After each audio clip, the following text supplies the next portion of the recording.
Hello, I'm Beryl Dakers. Welcome to another edition of Palmetto Scene. In these trying times, it's nice to know that there are helpers everywhere. NFL wide receiver and South Carolina native Dontrelle Inman has found a way to pitch in and help victims of the COVID-19 crisis, while at the same time teach his children valuable life lessons.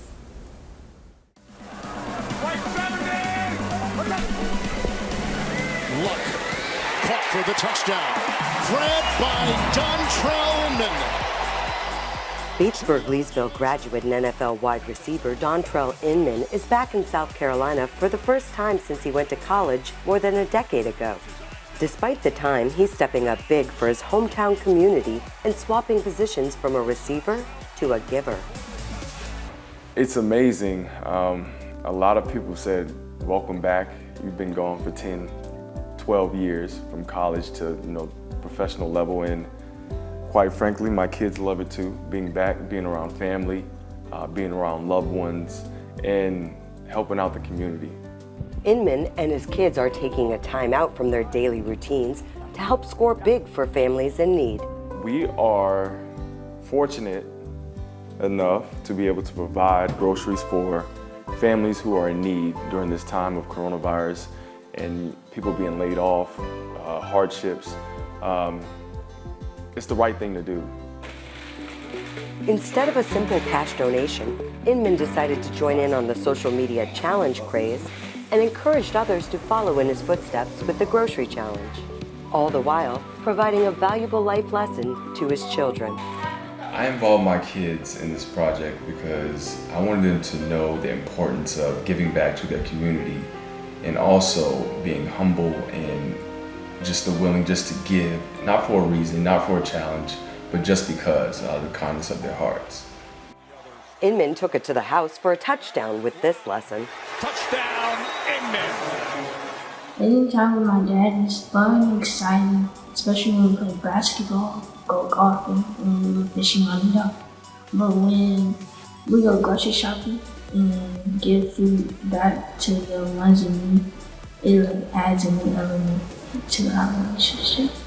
It's important to help people because they don't have much food to feed their kids.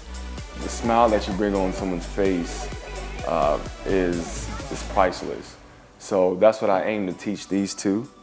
During his pregame warm-up, Inman reached out to his old school district and recruited 2 to 3 families to join the team as receivers each week.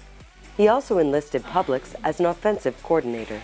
Publix has given us gift cards as well to give to families, just in case they don't like any of the groceries that we pick out and they want to pick out their own.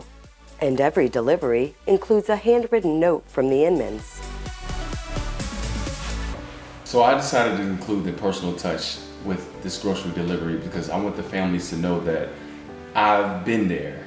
I grew up in the community. I've been in Lexington County. I've seen the struggle and I've been through the struggle. And quite frankly, I play on Sundays, but at the end of the day, I care. So every note that I write to each family is a personal touch, showing them how much I sympathize with them and I care. Each family they meet is unique. Patricia Young is doing her best to make ends meet. I'm still working, but when I come home, I got to still get them and try to help them with their homework and everything. Oh my God, it's hard. It really is. But I have support from the school and everything. They call and ask me if I need any help, so that's the good part. This hardworking mom was able to take a deep breath and know her little ones will have food on the table. Young may not be a sports fan or realize that Dontrelle Inman is an NFL player, but it didn't matter. Her excitement was evident. Oh my God, I was just like, I'm so excited. I called my daughter, I said, because I'm not familiar with the football players and all this, so I called my daughter, they said, yeah, Mama, we know. I said, oh my God, I can't believe it. So I am so happy that y'all came out today, to bring that for the kids and everything. Crystal Jones and her 5 boys were thrilled to meet an NFL player and overwhelmed by Inman's generosity. It's just so great that not everybody does that, and it's just great for him to do something like that.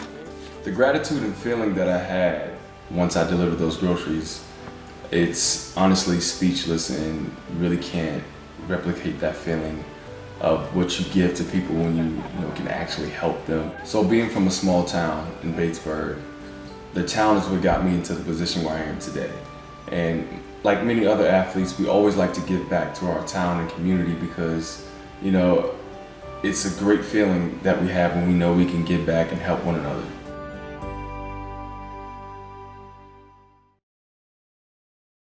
The arts are important to a community, but the life of an artist can sometimes be very difficult, especially in trying times.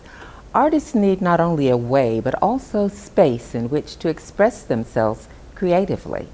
Present circumstances have made this very difficult.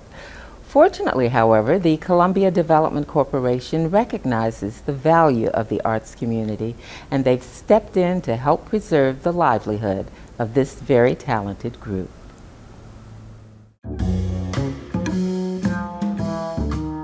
The arts feed the soul. I never didn't want to be an artist. Not something that I do, it's what I am. I've not found anything as satisfying or challenging as trying to make a work of art. For an artist's work to be valued, it must not only be creative, but also needs a community that embraces it. Stormwater Studios was created in 2018 after a group of artists in the Vista lost their lease due to gentrification and needed to find a new home. The city had begun planning a new facility for them back in 2007, but the Great Recession forced them to shelve the project for over 10 years. When it finally came to fruition, it was as part of a new arts district, complete with 2 neighbors, Lewis and Clark, Furniture and Lamps, and One-Eared Cow, glassblowing. The artists are now enjoying many improvements in the new studio, including high ceilings, skylights, air conditioning, sinks, and better access. Now we can drive right up to the building. We're on the same level as the parking lot. There's no parking meters. We can bring stuff in. Even though this is actually smaller square footage than I had at Vista Studios, I was able to set it up much better because of the access and the doors. I have lots of bins of material, and every time I go on location to work with a school group or to do a project somewhere, I have to bring all my stuff with me. They're also enjoying the gracious gallery space with a moving wall that can be configured in a number of ways, and the natural surroundings outside. It's quiet. It's beautiful. There's a small creek down below that, although it's mostly stormwater runoff, it still attracts wildlife. Sometimes I'll just walk back there and sit by the creek and journal or just think. It's nice. This facility belongs to everyone. It belongs to the public. It's an incentive for them to come and relax and enjoy this place. Shows are free to the public, and visitors may even get a chance to see the artist's process or ask them about their inspiration. I feel like what we have here is really special because we're not just a gallery. We're working studios. We have 10 resident artists here, so I feel like there's a lot to see right here. We're all doing very different work. Now this wing is full scale, 28 feet, and it represents, in a sense, the wars that humanity keeps visiting on themselves. But at the same time, it's painted like a monarch butterfly, which alludes to the other war that we are constantly waging, the relentless war against nature. The original concept I've held for over 10 years. It took about half a year. I looked at industrial footage of fighter factories and designed it actually the same way but with lighter materials as the actual fighter wing. As we go through this life, we forget about the ordinaries and the magnificence of it. It's even the smallest creatures beyond belief. It's not a canvas that you can pick up and shove in the car. The first challenge would simply be the weight of all the stuff. If I'm doing one of the big pieces, like there's a couple outside, you have to plan those ahead of time. You've got to have big bins and lots of packing material because you've got a cushion so things don't get scratched. When you're doing something like this, which comes in what they call random boulders, you're really just diving in and working with the stone and what's there. No matter how hard I try, I think I almost always are going to end up with very curved and angular type pieces, and I typically have a lot of upward motion. Whether it's a highly simplified animal form, which I do, as well as the abstracts, which is what I'm working on now. I know what I want the piece to more or less look like when I'm done. I know who I want it to look like, and have figured out a lot of it before I even began.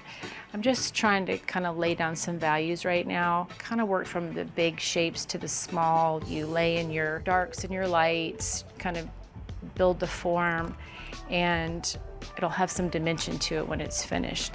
I was just looking around at our community, the world around me, and becoming very aware of what a disposable society we are. And so I decided to tackle this issue of really disposable plastics. And I do have a message behind the work. I think that the way that we're living is not sustainable. Well, my subjects are primarily fish and places I fish. I'm passionate about the environment. I'm passionate about natural spaces. I'm from South Carolina. I love our rivers and woods and lakes and ocean and nature and fish and everything in that environment. And that's the subject of my work. I think the thing that differentiates art is that goes above and beyond the ordinary. Take an idea, they take some materials, and they do something that is original, unique, and beyond explanation. My work is about balance. When it's achieved, it gives me a kind of a balance. I've come to the conclusion that we as a species have really become much too enthralled with ourselves. So I started doing this older man who was thinking about aging and thinking about a lot of things. And then he began to get too serious, and I decided he needed a companion, and the bonobo was, I thought, a good foil for him. They're different from chimps. They solve things by touch. They're a matriarchal society. They're much more cooperative. He doesn't really criticize, but he does a lot of observing. They don't say much, but it's understood. Stormwater also welcomes visiting artists, hosts workshops, and even has a studio just for the Visual Arts School at South Carolina.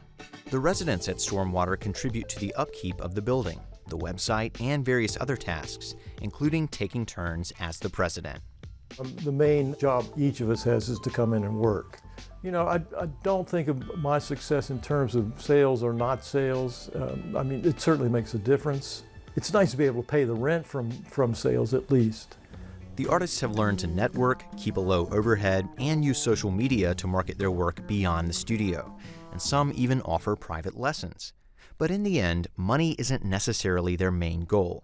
Making art is.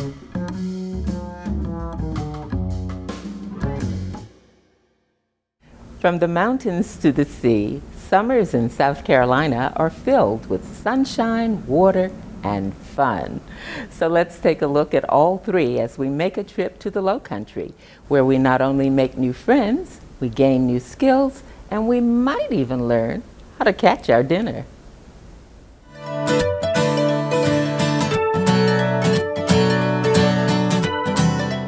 Meet Tia Clark, born and raised in Charleston.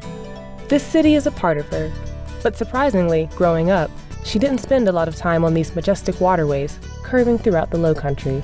I just got into this new water crab life, as I call it, within the last few years. The crabbing is very new to me. It feels like it's old to me because it's been in my family, you know, like we used to have a fisherman in the family, but it's not something I've been doing my whole life at all. A veteran worker in the food and beverage industry in one of the most popular culinary cities in the world. Why now, at this stage in her life, does the water and these little crustaceans appeal to her? I quit smoking cigarettes. That's how it all started. I quit smoking cigarettes, and then my body flipped out. I went through some serious health things, and then my doctor, the woman who was helping me, suggested that I get active. And then my cousin brought me crabbing, and then I pretty much replaced smoking with crabbing every day. It was like something, I had no idea what was going on with me. He brought me out to a dock right around the corner here, and we stayed out for about, 5, 6, 7 hours one day. And then I went every single day after that because I was hooked. It was like something in my mind flipped, and I had to be near the water. I didn't know why. Some days I just drive myself here, catch some stuff, dump it back in the water, and then go on about my day. But I would find myself next to the water. So that's how I got here crabbing. Guide your pancake over, okay? Arm up. opening facing away. Just a piece of the rope. Creating my opening. Coming down, both hands in your mouth at the same time. Crabbing and being on the water helped her get healthy, but her journey all started by accident, with one shared picture to social media.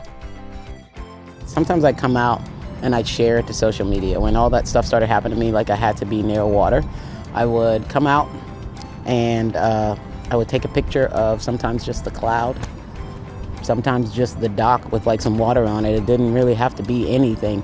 And then I would share something about that day or something that happened out here with me. And that's really kind of how this all started. One of my fishing buddies took a picture that I shared on that social media, and he started the page Casual Crabbing with Tia. I didn't even start it. I never came up with this. I've almost done this most amazing thing in my life, kicking and screaming the whole way. I've said no repeatedly until somebody convinced me to say yes. And by the power of social media, Casual Crabbing with Tia was born. She was told about Airbnb launching a new product called the Airbnb Experience, and the rest is history.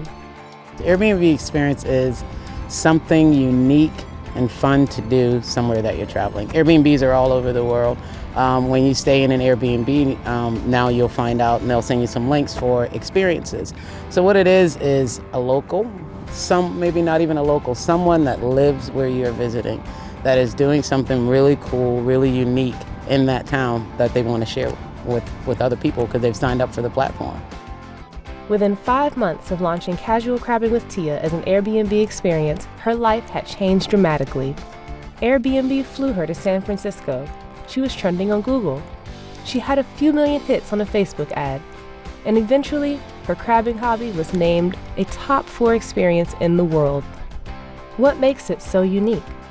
First of all, you're going to come out here on this dock. I'm going to greet you and welcome you to my wonderful, beautiful hometown and show you my office now. And then I'm going to do a little intro with crabs. I'm going to show you my favorite crustaceans, tell you some weird stuff that I know about them because they are beautiful and weird. And then we're going to crab multiple different ways. After that, I'll teach you my other favorite thing, which is throwing the cast net, which is very freeing, therapeutic, physically active.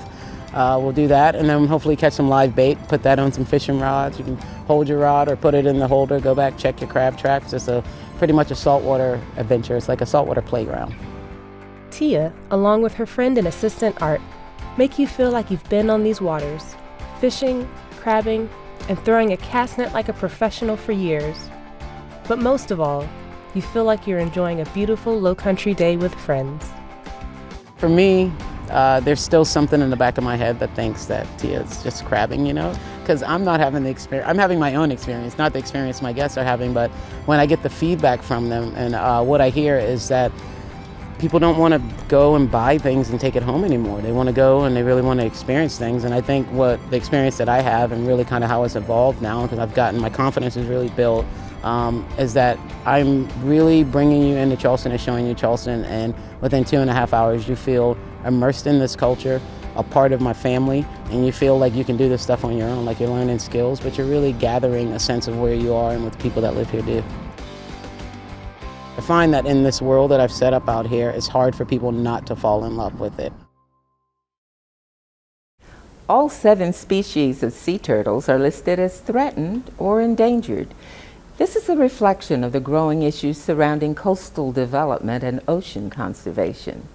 To help ensure that sea turtles have a future in our oceans, the South Carolina Aquarium Sea Turtle Care Center, in partnership with the South Carolina Department of Natural Resources, aids sick and injured sea turtles and features an interactive exhibit that allows the public to play the role of the sea turtle care team.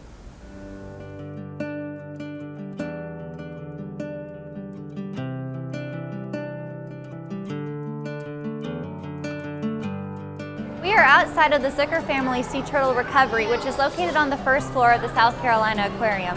What's really great about this new interactive exhibit is that we have an ability to reach all of the aquarium guests. So everyone that comes through the doors here are able to come face to face with threatened and endangered sea turtle species that we're working on rehabilitating here. So there's never a blueprint for a sea turtle hospital when the aquarium first opened. The turtles started to strand off of our coast of South Carolina, and there was this need to treat sick and injured turtles.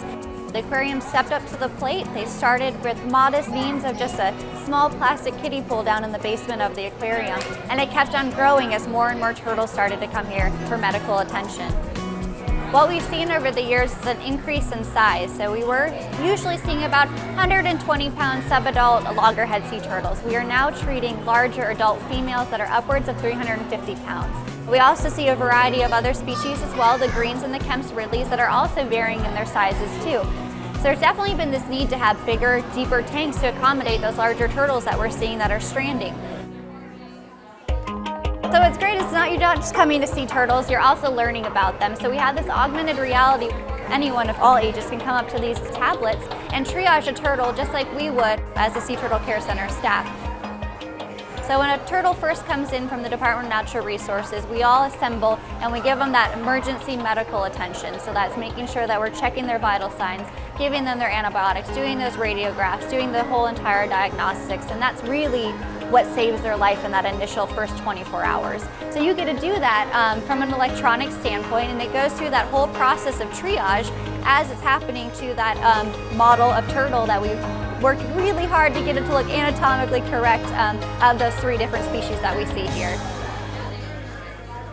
We had our biggest stranding season in 2016. We had 41 local South Carolina stranded turtles, and those are ones that we were able to treat, and majority of them we were able to release, which was wonderful. Common injuries really span a multitude of reasons, and some of them are sick and some of them are injured, but the overarching theme is they're all human-based causes. So we've had an increase in plastic ingestion. We also see a lot of boat strike turtles as well. We're seeing more and more monofilament line entanglements or entanglements in mesh, fishing gear. Luckily, we're able to save a lot of them, but it can be a fatal injury to these turtles. Here at the aquarium, our mission is to connect people with water, wildlife, and wild places. It takes everyone that walks through our doors to take home our mission statement and our message to help save the ocean. We hope that people just leave here with a better awareness of what's happening to these animals and knowing that it's happening right here in our own backyard. For more stories about our state and of course more details on the stories you've just seen, please visit our website at palmettoscene.org. Also, don't forget to follow us on social media, Facebook, Twitter, and Instagram at SCETV, #PalmettoScene. We leave you now with tonight's Palmetto postcard from our online digital series, Our Town. For Palmetto Scene, I'm Beryl Dakers. Good night, stay strong, and thanks for watching. Oh, this is a small town. This is small town USA here, and the very best of it. The citizens here in Walhalla are like family. Pretty much, if you don't know somebody when you're walking down the street, you know somebody that knows them. Anybody who lives in their town and wants to talk about their town and say it's a very friendly place, and I would certainly say that about Walhalla. It's the right kind of quiet. It's not hustle and bustle, but it's also not dull and boring. We have a main street that is perfect for walking. We are Main Street to the mountains here in Walhalla. We sit right at the foot of the mountains. We're very mountain and outdoor oriented here. We have a lot of things going on. I love going to the Performing Arts Center and visiting the museums. And all those things have been brought to life by volunteer spirit. They're very, very good at giving back and supporting things that will improve our city, very much so. Oh, there's so many things to do. Certainly visit our merchants and our restaurants. There's some great places to eat. There's some great shops to stick your nose in and look around. One of the highlights of Walhalla, I happen to believe, is Stump House Mountain and the park we have up there. Stump House Tunnel. There's nothing else like it anywhere near here. Issaquena Falls is also located up in Stump House Mountain. We're also developing a mountain bike park up there for mountain bikers. We have so much right here in our backyard. It's really a great day trip for anybody that comes in. We're close-knit, but we're also very proud to embrace the people who come here and who want to share what we have. I am extremely proud of the way that the community has appropriately changed with the times. Walhalla's on the verge of a real growth spurt. Things are changing, but it's in a good way. We want other people to be able to enjoy and share what we've been very fortunate to share here in Walhalla. It has a character and a nature to it that I don't see everywhere else. You don't really have to go far to find fun things to do and to get smarter and have your life enriched. You can do that right here in Walhalla. Whether you're from here or not, there's a spot for you and a welcome atmosphere for you. Great place to live, great place to visit. We love Walhalla. Walhalla, this is our town. This is our town. This is our town. Walhalla, this is our town.